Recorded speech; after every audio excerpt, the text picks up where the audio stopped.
Hello students, welcome to SB Math Stat Physics class once again. আমরা straight line motion in a straight লাইনের episode 1 এর part 1 part 2 করে ফেলেছি ইতিমধ্যে। আজকে আমরা শুরু করব motion in a straight line episode 1 part 3। শুরুই করি একটা প্রশ্ন নিয়ে। ওই প্রশ্নটা এখন তোমাদের স্ক্রিনে ভেসে উঠছে।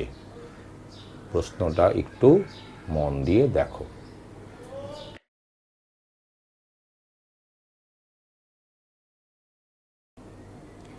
এই প্রশ্নে প্রথমেই দেখো বলা রয়েছে যে পার্টিকেলটা একটা স্ট্রেট লাইনে মুভ করছে। সুতরাং প্রশ্নটা আমরা যে মোশন নিয়ে আলোচনা করছি অর্থাৎ motion in a straight line এই চ্যাপ্টারেই বিলং করে। এটা তো প্রথম কথা। তো ধরলাম যে ওই স্ট্রেট লাইনটাই হচ্ছে এই স্ট্রেট লাইনটা। মনে রাখবেন যখনই স্ট্রেট লাইন একটা মানে স্ট্রেট লাইনের কোনো যে শেষ আছে শুরু আছে এরকম কিছু ভাববে না, জাস্ট একটা স্ট্রেট লাইন ড্র করে নেবে যেটাকে মনে মনে ভাববে infinitely extended from both sides. এবার এটা বলে দেওয়া আছে যে x equal to 32t minus 8t cubed by 3, যেখানে এক্সকে মেজার করা হয়েছে মিটারে আর টিকে মেজার করা হয়েছে সেকেন্ডে, অর্থাৎ ইউনিটসগুলো বলে দিয়েছে। ঠিক আছে, এখন দেখো যে যখনই এক্স লেখা আছে এর মানে কি? এর মানে হচ্ছে এক্সটা কোথার থেকে মেজার হয়? অরিজিন থেকে। তো নিশ্চয়ই অরিজিন বলে দেওয়া আছে, ধরলাম ও বলে দেওয়া আছে। তাহলে এর মানে পজিটিভ ডিরেকশন অফ এক্স অ্যাক্সিসও আছে, নেগেটিভ ডিরেকশন অফ এক্স অ্যাক্সিসও আছে। তো ধরলাম এটাই হচ্ছে আমাদের positive direction of x Axis. আচ্ছা, এবার দেখো যে আমি বলেছিলাম লেকচার 1 আর লেকচার 2 দুটো ক্লাসেই আমি বলেছিলাম যে টাইম কোন মোমেন্ট থেকে কাউন্ট করবে সেটা তুমি আগে ভাগে ঠিক করে নেবে। কিন্তু এখানে কোশ্চেন সেটার কিন্তু টাইম কোন ঠিক এক্স্যাক্টলি কোন মোমেন্ট থেকে ক্যালকুলেট করা শুরু করেছে এটা স্পষ্ট করে বলেনি। তবে নিশ্চয়ই করেছে বলে তো টিটা এসছে, মানে কোনো একটা পার্টিকুলার মোমেন্টে টি টাইম বাদেই তো যে টি বলে কথা সেটাই তো এখানে অ্যাপিয়ার করেছে। তো তোমাকেও তাহলে এখানে ওটা স্পষ্ট করে বলার কিছু নেই, মানে কোশ্চেন সেটার যে টাইম মোমেন্টটা ধরেছে সেই টাইম মোমেন্টটাকে আমরাও ধরে ফেলছি। ঠিক আছে, তো টি টাইমে এর মানেটা কি? যে টাইমটা যখন হলো টি তখন পার্টিকেল পি পয়েন্টে আছে আর যার কোঅর্ডিনেটস হচ্ছে এক্স। ঠিক আছে, যখন এভাবে অঙ্কের ক্ষেত্রেও বিচার করবে তো অত ইউনিট নিয়ে ভাবার কিছু নেই, ইউনিটটা তো আছেই। তুমি চাইলে লিখতে পারো যে পি এর কোঅর্ডিনেটটা হলো এক্স মিটার আর এই টিটা হচ্ছে টি সেকেন্ড, মানে T equal to T second লিখতেই পারো। তবে আমি তোমায় বলছি যে ওইগুলো তো আছেই, ওগুলো এখানে লিখে ভিড় বাড়িও না। ঠিক আছে, আর এই এক্সটা বলছে এই সম্পর্কে আছে। এবার দেখো আমি বলেছিলাম যে বাঁ দিকে যেটা বসে এটা কিন্তু একটা ম্যাথমেটিক্যাল এক্সপ্রেশন বা ম্যাথমেটিক্যাল কোয়ান্টিটি, এটা মনে রাখবে। হ্যাঁ, ম্যাথমেটিক্যাল এক্সপ্রেশন বা ম্যাথমেটিক্যাল কোয়ান্টিটিও বলতে পারো। আর এই দিকে যেটা আছে এটাই হলো ফিজিক্যাল কোয়ান্টিটি। তাহলে এর মানে হচ্ছে যে যদি এখানে যেহেতু স্পষ্ট করে দেওয়া আছে এখানে, তাহলে এই 32t minus 8t cube by 3 এটাই হচ্ছে পি পয়েন্টের যে পজিশন বলে দেওয়া আছে, এটা হচ্ছে ফিজিক্যালি বলে দেওয়া আছে। ঠিক আছে, যখন বলে দেওয়া আছে তো এখানে যেভাবে লেখা আছে এখান থেকে বুঝতে পারছো যে এরও ডিরেক্টেড ডিস্টেন্সটা হচ্ছে along the positive direction of x Axis, সেটা এই সম্পর্ক থেকেই স্পষ্ট। ঠিক আছে, তাহলে ম্যাথমেটিক্যাল এক্সপ্রেশন আর ফিজিক্যাল এক্সপ্রেশনকে ইকুইভ্যালেন্সে করলে এরকম দেখা যাচ্ছে, আর সেটা খুবই স্পষ্ট করে বলা আছে। যেহেতু বেশ কিছু প্রবলেমে এতই স্পষ্ট করে বলা থাকে 11-12 প্রবলেমসে যে মনে হয় যেন সবই এত স্পষ্ট করে থাকবে, তা নয়। আমরা আরও প্রশ্ন এগোতে এগোতে দেখব যেখানে এই ধরনের কথাগুলোকে কিন্তু অত স্পষ্ট করে বলা নেই, বা এমনভাবে বলা আছে যেখানে এই ইকুইভ্যালেন্সটা তোমাকে ঠিক করে বুঝতে হবে। তাহলে এনিওয়ে, তো দিস ইজ একটা ম্যাথমেটিক্যাল ইকুয়েশন। এরকম একটা ইকুয়েশনকেই বলা হয় ম্যাথমেটিক্যাল ইকুয়েশন। তো এক্স ইকুয়াল টু এটা, তো এটা নিশ্চয়ই আশা করি বুঝতে পেরেছ। তোমার জানতে চাইছে অ্যাক্সেলারেশন অফ দ্য পার্টিকেল ঠিক ওই ইনস্ট্যান্টে যে ইনস্ট্যান্টে পার্টিকেলটা রেস্টে আছে, অর্থাৎ যে পার্টিকেলটা রেস্টে আছে মানে কি, ভেলোসিটি জিরো, অর্থাৎ ওই ইনস্ট্যান্টে অ্যাক্সেলারেশন জানতে চাইছে যে ইনস্ট্যান্টে ভেলোসিটি জিরো। তাহলে করা যাক। তাহলে এক্সটা তো হচ্ছে 32t মাইনাস 8t³ / 3। এবার আমি dx dt করব, মানে ডেরিভেটিভ করব। তো মনে রাখবে সেই dx dt মানে হচ্ছে ম্যাথমেটিক্যাল এক্সপ্রেশন অফ ভেলোসিটি, আর এখানে যেটা পাবো সেটাই হচ্ছে আসলে ফিজিক্যালি অ্যাকচুয়ালি যে ভেলোসিটিটা হবে সেটা এখানে পাবো। তো আমরা জানি এরা ডেরিভেটিভ কীভাবে করবে, 32 বাইরে টি এর ডেরিভেটিভ, টি এর ডেরিভেটিভ কত ইতিমধ্যে নিশ্চয়ই মুখস্থ করে রেখে ফেলেছো। তো টি এর ডেরিভেটিভ হচ্ছে 1, তাহলে এটা হচ্ছে 32। এবার t³ এই যে 8 মাইনাস 8/3 তো বাইরে বেরোলো, আর t³ ডেরিভেটিভ কত হয় বলো, 3t²। তো 3t², 3 কেটে গেল, ঠিক আছে। তাহলে মানে হলো -8t²। তো এই হচ্ছে ইনস্ট্যান্ট টিতে ভেলোসিটি dx dt। এই ডিরেকশনটা কোন দিকে, এই দিকে। এখন এই ডিরেকশনটা কি, টি এর যে ভ্যালুগুলো বসাবে সেই অনুযায়ী হবে। বুঝতে পেরেছ? যেমন ধরা যাক, ফর এক্সাম্পল আমি এটা বলছি, ধরা যাক টি এর ভ্যালু বসালে 4 সেকেন্ড, মানে কি টিটা বসলে, টি এর জায়গায় বসলো 4, তাহলে এটা কত হলো, 32 মাইনাস 8 ইন্টু 4² মানে হচ্ছে 16। এখন এটা যাই হোক না কেন কিছু একটা হবে, মানে 16 ইন্টু 8 কত, 48, 4 মানে 128, 128 থেকে 32 চলে গেল, মানে হলো 96 হবে সম্ভবত। তাহলে 96 কিন্তু মাইনাস। তাহলে এর মানেটা কি, যে টি যখন 4 তখন dx dt হচ্ছে -96। এই কথাটার মানে হলো যে যখন টাইম হলো 4 সেকেন্ড তখন ফিজিক্যাল ভেলোসিটি হচ্ছে 96 মিটার পার সেকেন্ড, কিন্তু কোন দিকে ওর এখন ডিরেকশন, যেহেতু এটা মাইনাস বেরিয়েছে এর মানে হলো এক্স অ্যাক্সিসের নেগেটিভ ডিরেকশনের তার ডিরেকশন। কারণ মনে রাখবে dx dt কিন্তু অলওয়েজ এই দিকেই। এবার যেহেতু মাইনাস বেরিয়েছে, তো মাইনাসটা বেরোচ্ছে কেন, মাইনাস বা বেরোলে বা বেরিয়ে কি ইন্ডিকেট করছে, সেটা হচ্ছে অ্যাকচুয়াল ভেলোসিটি যখন টিটা 4 সেকেন্ড তখন এই দিকে। বুঝতে পেরেছ? যদিও মনে রাখবে প্রশ্নে কিন্তু এই প্রশ্নটা করেনি, তবে বোঝানোর জন্য তোমাদের বলছি। বুঝতে পেরেছ? এবার জানতে চাইছিল অ্যাক্সেলারেশন যখন পার্টিকেলটা রেস্টে আছে, তো পার্টিকেলটা রেস্টে আছে কখন, যখন dx dt 0, সেটাকে আগে বার করে নিই। dx dt equal to 0 gives 32 minus 8t² equal to 0। এটা ইমপ্লাই করছে t² equal to 4, এটা ইমপ্লাই করছে t equal to ±2। মনে রাখবে -2 দেখে ঘাবড়ে যাওয়ার কিছু নেই, -2 একটা ভ্যালিড টাইম। কারণ তুমি যে মোমেন্ট থেকে বা কোশ্চেন সেটার যে মোমেন্ট থেকে টাইমটা কাউন্ট করেছে ওই মোমেন্টের 2 সেকেন্ড আগে বলে একটা কথা কেন হবে না, নিশ্চয়ই হবে। সেটা হচ্ছে -2, আর +2 মানে কি, কোশ্চেন সেটার বা যে কোশ্চেনে যে টাইমটা যেখান থেকে কাউন্ট হয়েছে তার 2 সেকেন্ড বাদে। তাহলে আমাদের অ্যাক্সেলারেশন বার করতে হবে t equal to ±2 তে। এবার d2x dt2 কত হচ্ছে, d2x dt2 হচ্ছে -16t। তাহলে therefore d2x dt2 যখন tটা হলো 2 সেকেন্ড, সেটা হচ্ছে গিয়ে 2 মানে হচ্ছে -32, আর d2x dt2 যখন টিটা হলো -2 তখন হলো 32।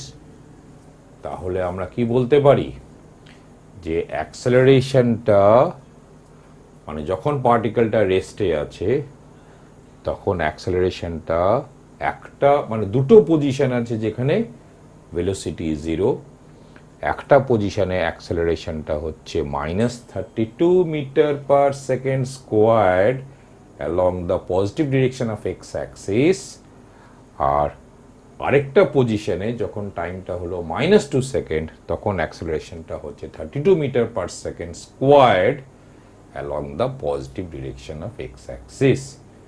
তাহলে এখানে যে অপশনসগুলো দেওয়া আছে তার মধ্যে দুটো অপশনস কারেক্ট হলো। মনে রাখবে যে যদি কখনো এমসিকিউ কোশ্চেনটা পাও যেখানে only one option is correct, তখন কিন্তু t-2টাকে নিও না, তখন t+2টাকে নিও। যদিও মনে রাখবে -2 না নেওয়ার পিছনে তোমার কাছে কোনো রিজন নেই, এটা শুধুমাত্র একটা কোশ্চেন যখন দিয়েছে একটা তো আনসার তোমাকে করতে হবে, তো +2 আনসারটাকেই করো। যদিও -2 করলে যে আনসারটা হবে সেটাও ঠিক, কিন্তু যেহেতু এই ধরনের কম্পিটিটিভ পরীক্ষায় আনসারসগুলো অলরেডি আগের থেকেই ঠিক হয়ে আছে, তাহলে এটা খুবই আশা করা যায় যে সেখানে +2 নিয়েই আনসারটা ওরা তৈরি করেছে। তবে ঠিক আনসারটা হলো দুটো। বুঝতে পেরেছ? এবার আমরা আরেকটা কোশ্চেন করি। এই কোশ্চেনটা এখন তোমাদের স্ক্রিনে ভেসে উঠছে, মন দিয়ে একটু কোশ্চেনটা পড়ে নাও।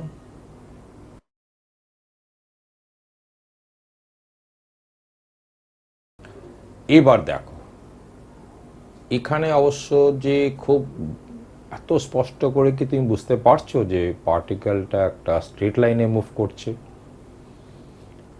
পার্টিকেলটা একটা স্ট্রেট লাইনেই মুভ করছে, তবে এটা যদি খুব ভালো করে বুঝতে চাও তাহলে 2D মোশনটাও একটু বুঝে নেওয়া দরকার আছে, তাহলেই বুঝতে পারবে যে কেন এটা একটা স্ট্রেট লাইনে মুভ করছে। তবে তোমার একটা ক্লু দিতে পারি যে তুমি যদি দেখো যে motion in a straight line ধরা যেতে পারছে, কোনো রকমের কোনো আপত্তির কোনো জায়গা দেখতে পাচ্ছ না, তাহলে তুমি সবসময় ধরেও নিতে পারো।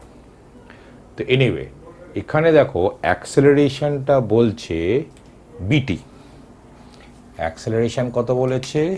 বিটি। এই কথাটার মানেটা কি? যে অ্যাট অ্যান ইনস্ট্যান্ট টি অ্যাক্সেলারেশনটা হলো বিটি। এখন এখানে কি টাইম কাউন্ট করেছে? এখানেও দেখো কোন মোমেন্ট থেকে টাইমটা কাউন্ট হয়েছে সেটাও স্পষ্ট করে বলা নেই, তো নিশ্চয়ই কিছু না কিছু করেছে, যেটা করেছে সেটা আমরাও ধরে নিচ্ছি, আমাদের আলাদা করে টাইম কাউন্ট করার কোনো দরকার নেই। তো যেই মোমেন্ট থেকে টাইম কাউন্ট করেছিল তার টি টাইম বাদে পার্টিকেলটা যেখানে আছে, ধরলাম যে যদি এখানে থাকে তাহলে এই পয়েন্টে মানে এখানে পার্টিকেলটা কখন আছে? ইনস্ট্যান্ট টিতে আছে, তখন অ্যাক্সেলারেশনটা হচ্ছে বিটি। এখন প্রশ্ন হচ্ছে আচ্ছা ঠিক আছে একটু এগিয়ে দেখে নিই যে অরিজিন বলে কিছু নিয়েছে কি নেয়নি।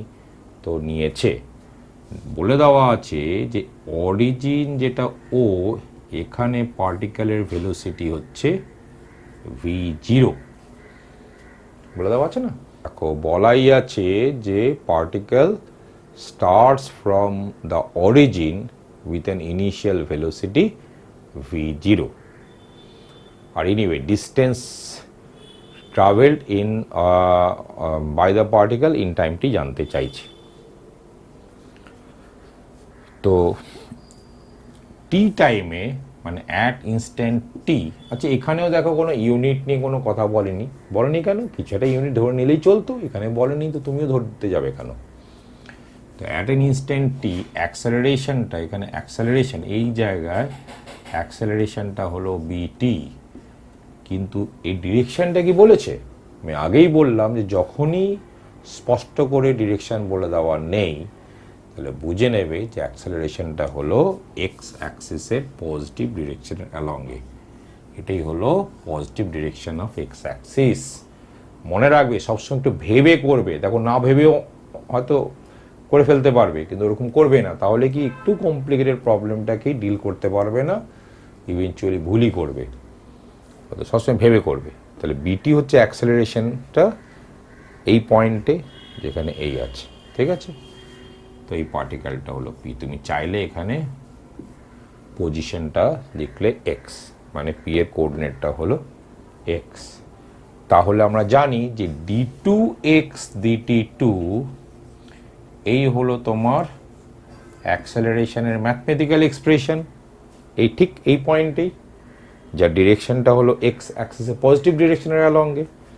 আর এইটা কি কোয়ান্টিটি ছিল? এটা ফিজিক্যাল কোয়ান্টিটি ছিল।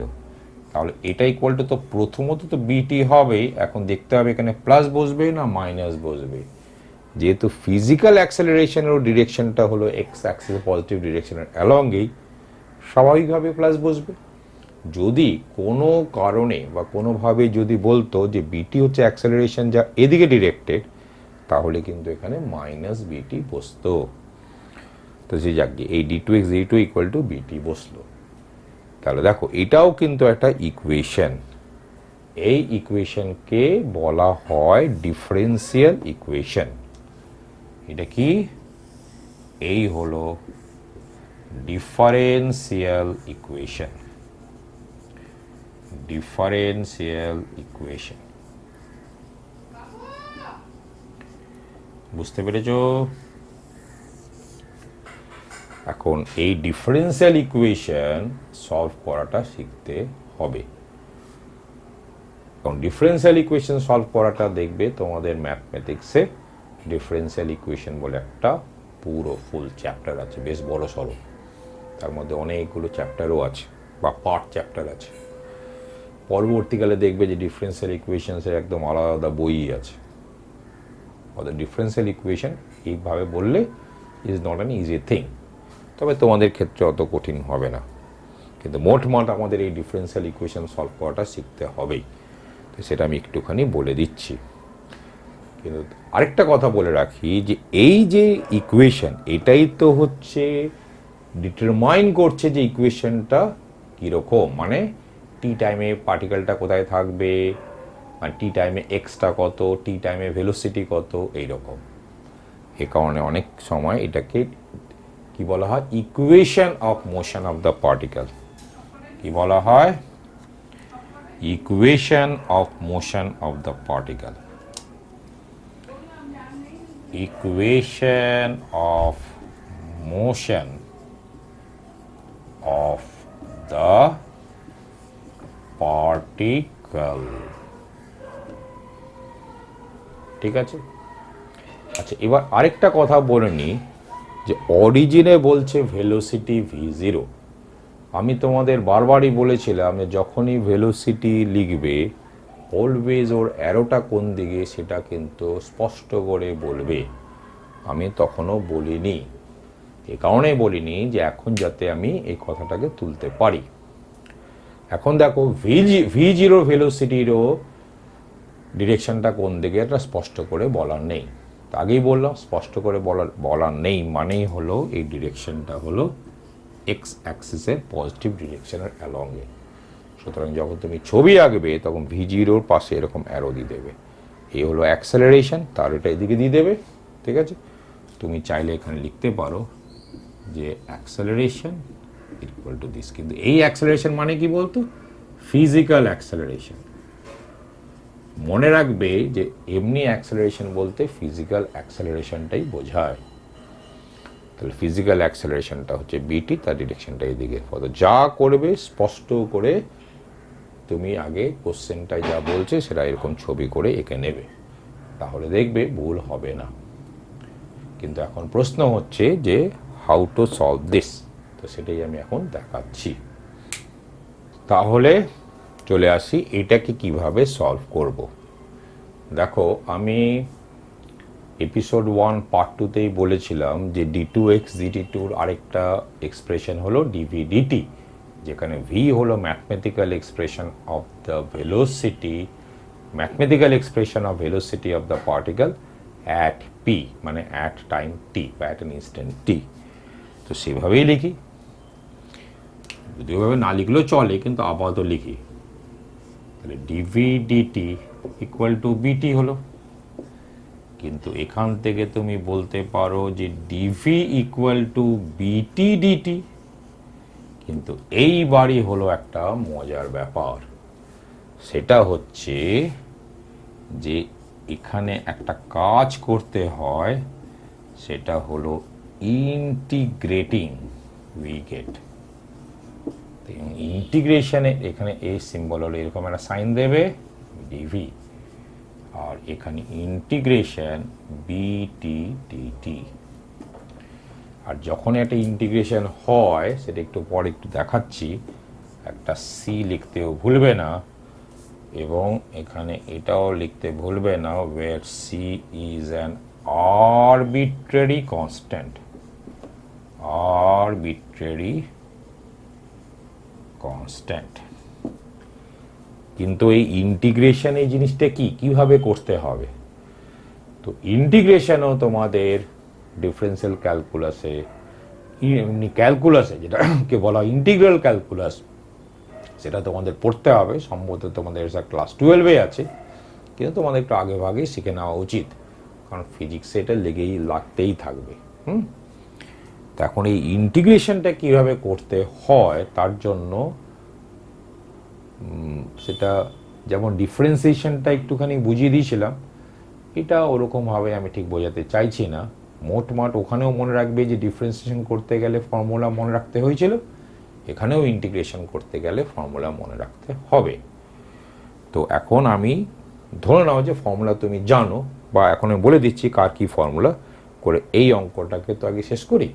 এখানে কি ছিল বলো? এইরকম ছিল, ডিভি ইকুয়াল টু বিটি ডিটি। এখন দেখো এই জায়গায় ডিভির আগে কি আছে, তোমাকে একটা জিনিস বলে রাখছি, যে যদি ইন্টিগ্রেশন অফ ডিএক্স হয়, এই এক্স বলতে কিন্তু ওই পজিশনের ভাবার কিছু নেই, জাস্ট একটা ভেরিয়েবল। হ্যাঁ, তো এখানে কি আছে 1, তা 1-এর ইন্টিগ্রেশন হয় এক্স। যেমন যদি ডিটি থাকতো তাহলে ইন্টিগ্রেশন কত হতো টি, যদি ইন্টিগ্রেশন অফ ডিওয়াই যদি থাকতো তাহলে কত হতো ইন্টিগ্রেশন ওয়াই, এরকম। ঠিক আছে, তাহলে ইন্টিগ্রেশন ডিভিটা কত হয়ে গেল ভি, কারণ কি এখানে 1 আছে। যেমন 1 ডিএক্স এর ইন্টিগ্রেশন হচ্ছে এক্স, তেমনি 1 ডিভির ইন্টিগ্রেশন কত ভি, তাহলে এই পাঁচটা লিখলে ভি। এবার ইকুয়াল টু এই জায়গাটা, এখানে দেখো যে বিটা একটা কনস্ট্যান্ট, কনস্ট্যান্টটাকে সবসময় ইন্টিগ্রেশনের বাইরে বার করে ফেলা যায়। এটাকে আমি এখানে স্পষ্ট করে লিখে দিচ্ছি। মানে ধরা যাক যে ইন্টিগ্রেশন ল্যামডা এক্স ডিএক্স করতে হবে, তো তুমি ল্যামডাটাকে বাইরে বার করে এক্স ডিএক্স লিখতে পারো। এবার তোমার এক্সের ইন্টিগ্রেশনের ফর্মুলা মনে রাখতে হবে। এক্সের ইন্টিগ্রেশনটা হয় এক্স স্কোয়ার্ড বাই 2, আর ল্যামডাটা তো ছিলই, তা ল্যামডা এক্স স্কোয়ার্ড বাই 2। তাহলে এখানে কি ছিল বি, তাহলে বিটা বাইরে বেরোলো, তাহলে টি ডিটি এর সঙ্গে বেরোলে কি হচ্ছে টি স্কোয়ার বাই 2।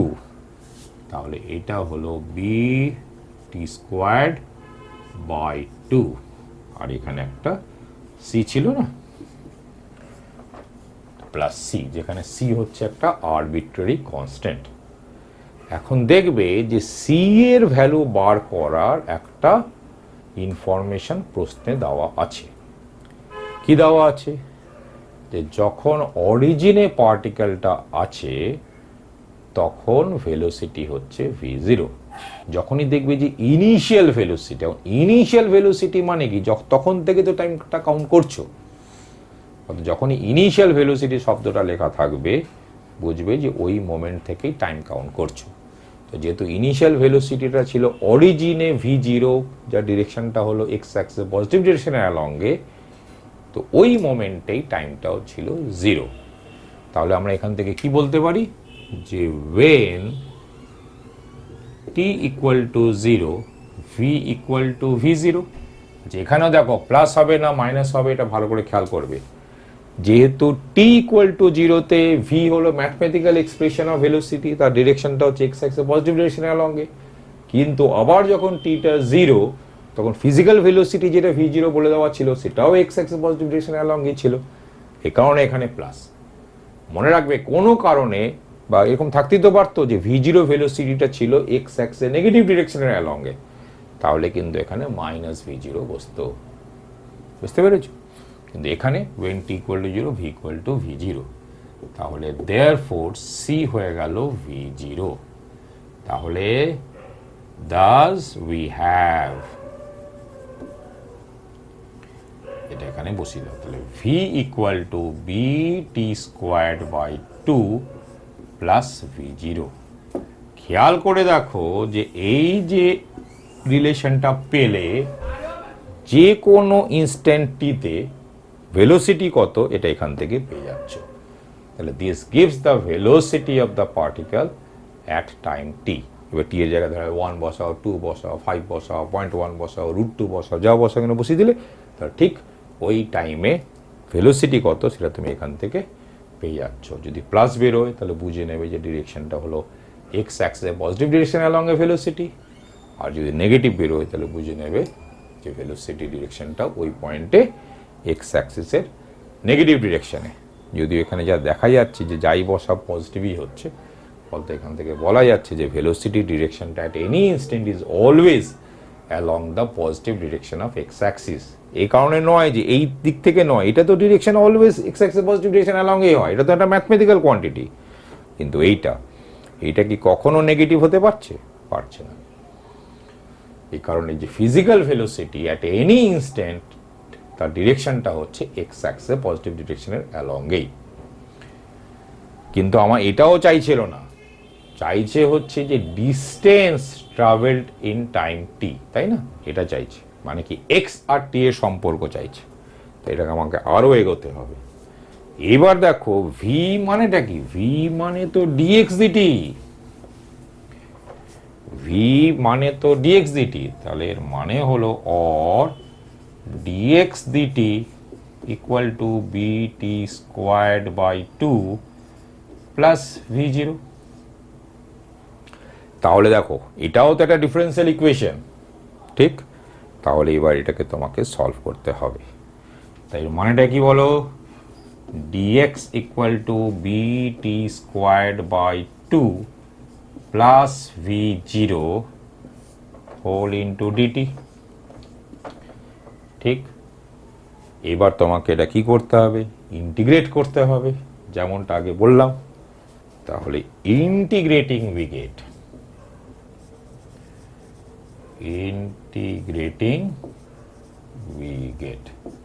এদিকটা কি হলো? এরকম একটা চিহ্ন দেবে, এই লিখলে dx, এই হলো ইন্টিগ্রেশন চিহ্ন, এই হলো bt স্কোয়ার্ড বাই এখানে 2 প্লাস v0, এই হলো DT.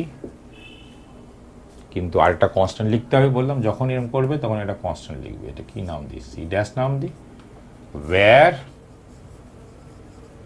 C dash is an arbitrary constant. এবার ইন্টিগ্রেশন ডিএক্স একটু আগেই দেখালাম হয় কত? এক্স। এখন বাঁ দিকের ইন্টিগ্রেশন ডিএক্স দেখো একটু আগেই যা দেখিয়েছিলাম সেই অনুযায়ী এটা কত হয়ে গেল? এক্স। ঠিক আছে, আর এই দিকের দেখো মানে তোমার চাই কত? এবার একটা জিনিস বলে দিই আবার, integration lambda x square dx কত হয়? তো আগেই বলেছিলাম ল্যামডাটা কনস্ট্যান্ট বাইরে বেরোবে, তারপর এক্স স্কোয়ারের ইন্টিগ্রেশন, এক্স স্কোয়ারের ইন্টিগ্রেশনটা হয় এক্স কিউব বাই 3। সেটা তো আমার মনে রাখতে হবে, যেমন আমার মনে আছে। তো আমাকে তো মনে রাখতে হয়েছিল, করতে করতে দেখবে এত যত মনে হয় অত কিছু কঠিন নয়। তো এক্স স্কোয়ারের ইন্টিগ্রেশন হচ্ছে এক্স কিউব বাই 3। তাহলে এখানে টি স্কোয়ারের ইন্টিগ্রেশন কত? টি কিউব বাই 3। তাহলে বি এখানে টি কিউব বাই 3 মানে এটা হয়ে গেল বি বাই 6। আর এখানে ইন্টিগ্রেশনটা কি বলো? v0 dt। তাহলে v0 dx এর ইন্টিগ্রেশন কি হতো বল? v0 বাইরে বেরোলো, আর 1 dx, 1 এর ইন্টিগ্রেশন কত হয়? x। তাহলে v0 x। তাহলে এখানে v0 dt, তাহলে এই ইন্টিগ্রেশনটা কত হয়ে গেল? v0 t। এবার প্লাস c ড্যাশ। তাহলে আমাদের ইন্টিগ্রেশনটা কমপ্লিট। এবার আমাদের c ড্যাশটা ভ্যালু বার করতে হবে। তাহলে আমরা জানি যখন টিটা 0 তখন এক্সটা 0, তাহলে when t equal to 0 x equal to 0, তাহলে so we have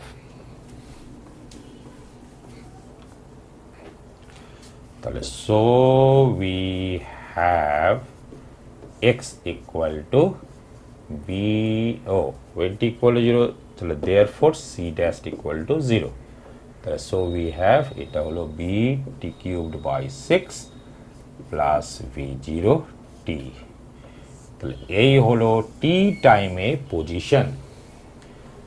কিন্তু এক্সটা তো ছিল আসলে টি টাইমে কি, যেখানে পার্টিকেলটা আছে তার কোঅর্ডিনেট, এটা অলওয়েজ এইদিকেই আছে, তো এটাকে আমি ডিস্টেন্সও বলতে পারি এই পার্টিকুলার ক্ষেত্রে।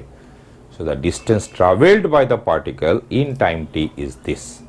এখন দেখো কোন অপশনের সঙ্গে মিলছে, তাহলে কোন অপশনের সঙ্গে এটা মিলছে, option A. So option A is correct. আশা করি বুঝতে পেরেছো। কিন্তু এখানে যে ইন্টিগ্রেশনগুলো চলে আসলো, তাহলে এখন আমি একটা চার্ট তৈরি করে দিচ্ছি যেখানে বেশ কিছু ফাংশনসের ইন্টিগ্রেশন কি হয় সেটা যাতে তোমরা মনে রাখতে পারো। সবকটা লিখবো না, আপাতত অতগুলোই লিখছি যেগুলো ইউজুয়ালি ফিজিক্সে বা মেকানিক্সে বেশ অকার করে। ঠিক আছে, আস্তে আস্তে দেখবে তোমরা অন্যান্য আরও কঠিন কঠিন ইন্টিগ্রেশনগুলোও করে ফেলতে পারবে।